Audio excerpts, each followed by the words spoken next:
Another family had just invested into this medical device from Japan. This is the Levelook SD501 of Kangen water. So this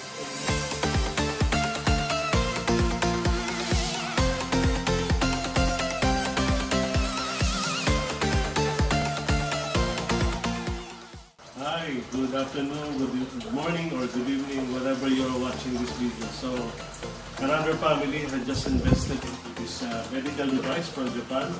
This is the Levelook SD501 of Kangen water. So basically, pag dumaan dito yung tubig, papasok dito, tapos papasok sa machine, magiging Kangen water. Para papakita ko sa inyo kung gaano siya maganda.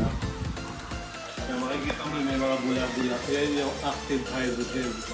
So, kailangan inumin mo kagad siya within 10 seconds kasi mag-evaporate yan. Napakasarap. Napakalinamnam. Parang buko juice. No? So, yan yung napuproduce ng Kangen machine na to. So, meron siyang tatlong klaseng Kangen 1.0, 9.5. Meron din siyang clean water. Meron din siyang beauty water. At ang last na dalawa, yung strong acidic water na lalabas nito pang antibacterial, pampalit sa alcohol. At yung lalabas naman dito, yung strong Kangen water kung saan paghugas sa mga fruits, vegetable, mga fish, mga meats.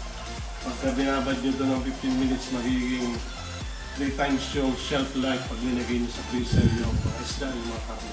Saka yung gulay, talagang nabubuhay. So ano, kakatest ko lang siya nitong Kangen water.